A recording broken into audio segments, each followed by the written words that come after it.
Bonjour à toutes et à tous, je vous retrouve aujourd'hui pour une nouvelle vidéo sur les revenus de l'écrivain. Vous avez été nombreux à me demander, parce que je suis auteur de plusieurs livres, mais Julien, combien ça gagne un écrivain? Comment ça peut gagner sa vie? Et puis d'où vient l'argent tout simplement? Je vous propose à peine 3 minutes pour parler de ça. Le principal revenu, en tout cas de façon officielle et classique, c'est les droits d'auteur. Les droits d'auteur sont dus par un éditeur à un auteur lorsque on a signé un fameux contrat d'édition.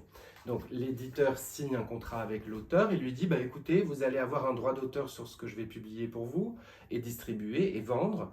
Et ce droit d'auteur, en général, il évolue entre 8 et 10%. Hein, c'est très peu. Il faut savoir que les libraires auront leur part à prendre sur le livre vendu, le distributeur et l'éditeur. Et l'auteur, lui, il a, dans la plupart des cas, la plus petite partie. Ça, c'est le modèle classique. Si on est un écrivain plus connu, bah, tout de suite, on peut avoir droit à 10%. Ça dépend évidemment des maisons d'édition et de chaque cas. Mais en général, vous voyez, on flirte avec 7, 8, 10, 11%.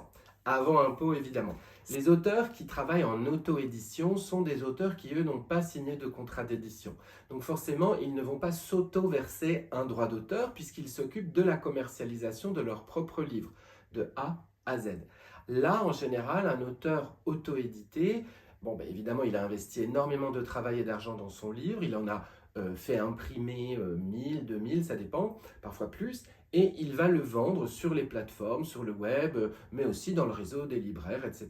Là, il va aussi toucher, comme je le disais tout à l'heure, une proportion plus grande que ce que représentent normalement les droits d'auteur. Donc là, on est en général sur du 30%, mais certains auteurs auto-édités s'arrangent très très bien, arrivent à un petit peu compresser leurs coûts, leur prix de revient et peuvent aller jusqu'à 40%. Il y a évidemment le fruit des ventes directes. Il faut savoir que si on est auteur publié par un éditeur, rien ne nous empêche d'acheter nos propres livres et de les vendre sur un salon, sur une foire, sur une conférence. Mais attention, on ne peut pas vendre ces livres ou les distribuer nous-mêmes en librairie, en tout cas en général.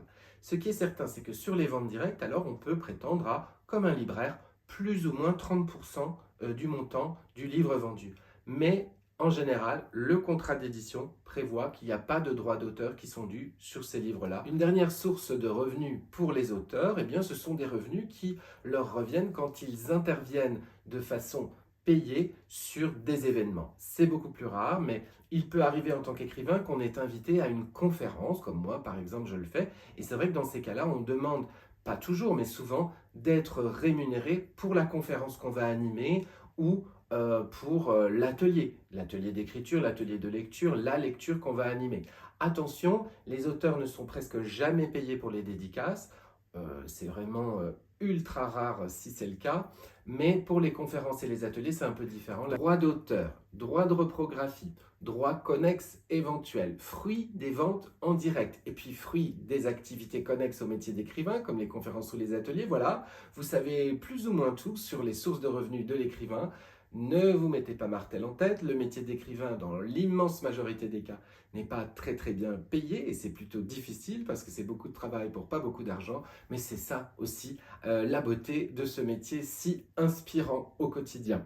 Je vous retrouve bientôt ici même ou ailleurs sur le web et pourquoi pas sur l'essentiel de Julien. À bientôt.